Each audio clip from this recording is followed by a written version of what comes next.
Meresha Owiti. Tonight, Tanzania's Vice President Samia Hassan Suluhu is set to be sworn in as president following the death of President John Pombe Magufuli Wednesday night.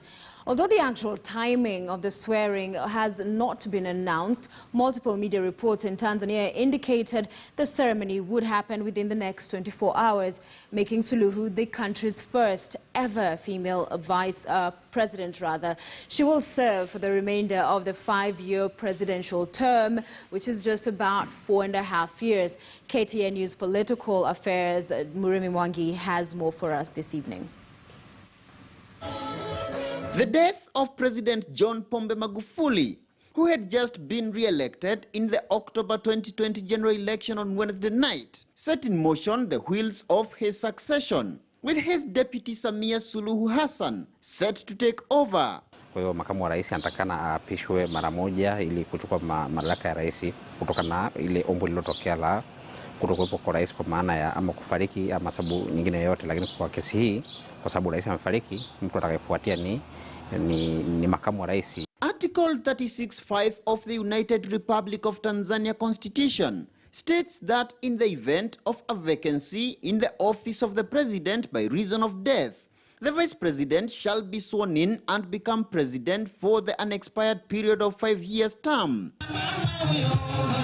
Suluhu is therefore poised to lead the country until 2025, when she would be eligible to contest for another 5 years term if she decided to. Once she assumes office, the 61-year-old Suluhu shall be expected, in consultation with her party CCM, to nominate a person to the position of vice president, with parliament expected to endorse the nominee with not less than 50% of all the members.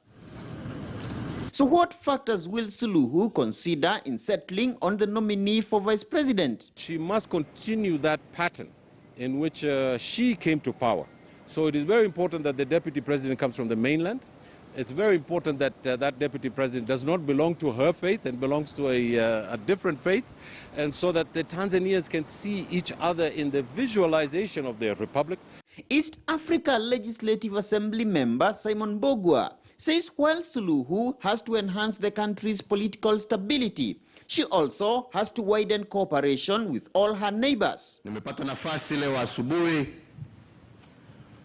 kumuongelesha naibu wa rais Mama Suluhu Hussein na nikampatia pole zetu. We have to come together and make sure that these borders are basically thrown away, and the free movement of people, the free movement of goods and services again brought back into the East African community.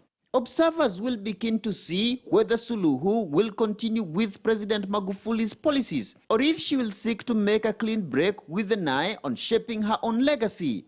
Murimi Mwangi, KTN News. Elsewhere, as the succession of President Magufuli began